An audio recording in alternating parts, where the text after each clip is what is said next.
ionized criticality itu terjadi setiap waktu di atmosfer kita gitu ya. Artinya bagaimana atmosfer itu bisa meregulasi dirinya sendiri sebagai sebuah sistem ya.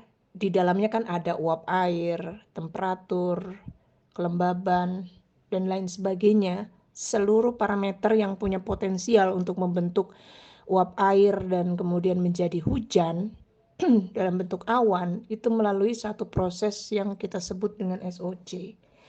Nah, persoalannya SOC ini kan punya sebuah ambang batas ya. Jadi dia meregulasi dirinya sendiri. Seperti sebuah pasir kalau di umpamakan itu pasir kalau kita tumpuk terus-menerus ya. Kita misalnya menaruh sebuah pasir, terus-menerus pasir itu kita tumpuk, maka pada suatu ambang batas tertentu dia akan kolaps. Puncak dari pasir itu akan kolaps ke bawah. Artinya ada satu titik kritis tertentu ketika sistem sudah tidak mampu menampung begitu banyaknya pasir, maka dia kolaps. Sama seperti itulah proses hujan sebenarnya di alam ini, begitu. Nah, karena itu terjadi setiap saat, setiap waktu, tapi yang membangkitkan SOC ini kan berbeda-beda begitu ya. Dan kita melihat kadarnya juga, maksudnya apakah SOC-nya ini levelnya ya, kalau kita lihat levelnya seperti apa, apakah level biasa-biasa aja. Kalau dia biasa-biasa aja, berada pada rentang waktu normal, proses mikrofisis di dalam awan itu bisa terbentuk, kemudian mendatangkan hujan, maka jadinya adalah hujan biasa begitu kan. Kalaupun hujan-hujan itu saling terkoneksi satu dengan yang lain ya, awan-awannya maksudnya saling bergabung membentuk barisan misalnya, jika itu normal-normal saja gitu ya, bukan sebuah proses yang kita namakan dengan skyline, jika normal maka disebutnya rain band. Rain band itu pita hujan biasa, ya hujan gitu aja. Tapi karena ada yang kita sebut dengan skyline tadi, ya ada unsur badai terlibat di dalamnya, maka hujan ini kan tidak turun seperti biasa saja gitu. Hujan yang intensitas sedang gitu ya, yang normal. Namun ada multiplikasi energi di dalamnya gitu loh. Karena ada proses pembentukan badai yang kita sebut dengan squalene. Sehingga squalene ini yang tadi berupa barisan hujan, dia akan menimbulkan angin kencang gitu kan. Terus hujannya juga bisa sangat ekstrim, turunnya intensitasnya di suatu tempat saja. Ada micro burst, ada down burst gitu ya. Artinya hujannya itu luar biasa derasnya gitu. Fokus jatuh di satu titik, satu area yang limited ya, yang terbatas dan sebagainya. Nah, ini adalah semua proses yang diinisiasi oleh SOC tadi. Nah, kita melihat gejala SOC yang saat ini terjadi, yang akhir-akhir ini terjadi, biasanya begini, dari semua musim SOC itu biasanya menguat ya, menguat itu pada musim transisi. Maret, April, Mei atau September, Oktober, November. Ketika monsun atau angin dari musiman itu tidak dominan, ya kan? Karena tidak dominan, maka proses yang kecil-kecil, ya, kita bayangkan tumpukan-tumpukan pasir tadi terjadi di banyak spot begitu, banyak titik lokasi di seluruh Indonesia, itu terjadi dengan sangat cepat gitu ya.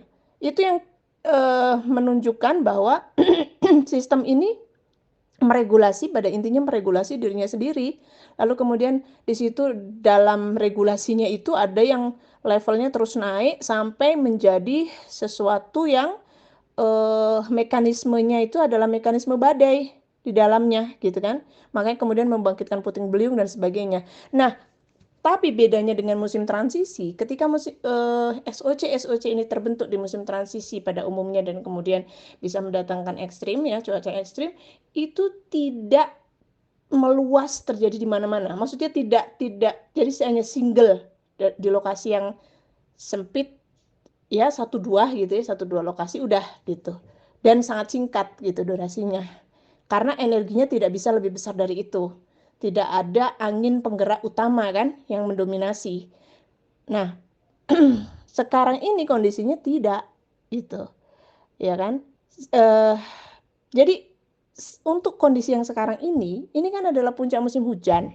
Tapi karakteristik cuaca ekstrimnya merupakan gabungan atau mix antara musim hujan karena ada angin monsun ya yang terbentuk gitu. Jadi ada angin penggerak utama, angin utamanya yang ada yang membentuk musim tadi, musim hujan, yaitu dari utara dan dari barat laut, ditambah atau dimix gitu ya dengan SOC yang seharusnya SOC ini menguat atau karakteristiknya itu sangat lokal terjadi pada musim transisi. Sekarang terjadi SOC ini gitu loh.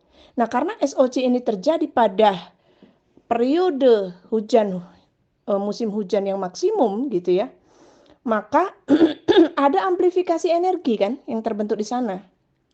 Jadi energi di dalam SOC kemudian jadi berlipat-lipat. Karena ketika dia bergabung dengan SOC yang lain, dia akan membentuk, ya polanya akhir-akhir ini itu adalah squall line. Squall line itu barisan hujan gitu ya. Dan menunggu yang timing gitu ya, timingnya beda-beda gitu. Menunggu kapan timing hujan ekstrimnya yang terbentuk di satu lokasi, di lokasi yang lain itu menunggu sesuai dengan timing gitu. Nggak terjadi barengan nggak gitu ya. Karena SOC-nya kan beda-beda. Jadi sistem di dalam SOC itu tetap ada ya, terisolasi masing-masing gitu ya. Tapi karena dia sudah membentuk satu barisan, ini yang saya sebut orkestra kan. Ada yang menjadi dirijennya, ada yang menjadi leadernya gitu. Leadernya itu apa? Gitu ya. Leadernya itu apa? Ya sebenarnya kalau kita bicara leader ya alam tersendiri ini dia kan nanti merge menggabungkan diri kan antara SOC1, SOC2, SOC3 gitu ya. Nah, proses penggabungan itu dengan secara alamiah dia akan memunculkan leader yang menjadi dirijen bagi orkestra hujan ini gitu, atau tadi gitu ya hubungan antar SOC1 dan SOC yang lain, dan itu yang saat ini mengemuka gitu ya, itu menjadi karakter utama cuaca ekstrim yang terjadi saat ini, sehingga lebih parah dampaknya dibanding dengan musim transisi biasa atau musim hujan biasa. Kalau musim hujan biasa, hujan turun terus-menerus, tidak disertai ada angin kencangnya gitu loh. Angin kencangnya oke ada, tapi tidak masif gitu ya, tidak masif. Mungkin ada sesekali angin kencang karena memang dari cumulonimbusnya gitu ya. Tapi yang sekarang kan kondisinya adalah masif. Masif, banyak betul angin kencangnya ya. Tidak hanya di Bandung, tapi juga terjadi di Bogor, di Jawa Timur juga ada, di berbagai lokasi gitu. Nah, itu kan sudah menggambarkan apa?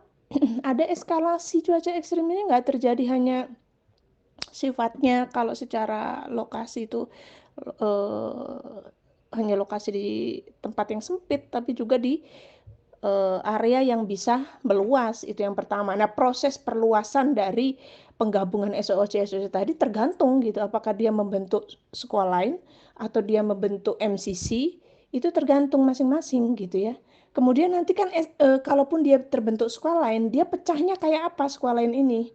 Apakah dia pecah kemudian menjadi bow echo yang kecil-kecil, balik lagi ke SOC yang kecil-kecil maksud saya gitu ya, di mana dia ya sebenarnya secara acak terserah dia gitu ya, yang kecil-kecil tadi berada gitu, atau dia meluruhnya itu membentuk sebuah sistem yang bergabung semakin besar yang kita sebut dengan MCC gitu ya, Mesoscale Convective Complex. Kita nggak tahu gitu, itu nanti tergantung bagaimana gitu di setiap situasi area tertentu ini pembentukan hujan ekstrimnya itu bisa terjadi atau cuaca ekstrim itu bisa terjadi. Yang pasti sekarang ada karakter utama gitu ya. Jadi mengapa SOC ini meningkat? Karena nggak ada fenomena global yang sangat dominan membuat hujan itu meningkat secara luas gitu loh. Misalnya La Nina, itu kan fenomena global yang bikin hujannya parah gitu. Nah sekarang kan nggak ada, bahkan justru ada El Nino. Nah karena tidak ada fenomena global yang sangat kuat, yang mendominasi ya, beberapa hari terakhir ini terutama gitu ya kan nggak ada gangguan cuacanya kecuali ada MJO gitu ya, tapi itu kan di Samudra Hindia gitu ya.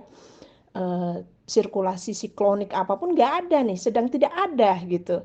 Nah karena justru tidak ada itu, maka gitu ya pengaruh lokal menjadi sangat kuat. Pengaruh lokal itulah yang memunculkan sistem-sistem SOC ini. Nah SOC-nya sekarang nggak biasa-biasa aja karena terorkestrasi gitu.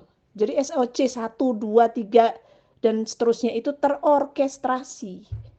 Jadi itu ya, seperti sebuah barisan musik gitu ya. Barisan hujan sekarang seperti sebuah barisan musik. Jadi timingnya tinggal sesuai dengan gilirannya masing-masing. Siapa yang mengaturnya? Ada dirijennya. Dirijennya itu akan terbentuk secara alamiah. Siapa yang akan dominan apa ya, berperan sebagai dirijen dalam orkestra ini gitu. Jadi kita tidak katakan ya Tuhan yang mengorkestrasi, ya itu udah pasti. Maksud saya adalah kita ingin mencoba mengungkap bagaimana perilaku dari cuaca ekstrim yang terjadi akhir-akhir ini gitu. Nah ternyata yang terjadi adalah seperti itu tadi yang kita rasakan gitu ya.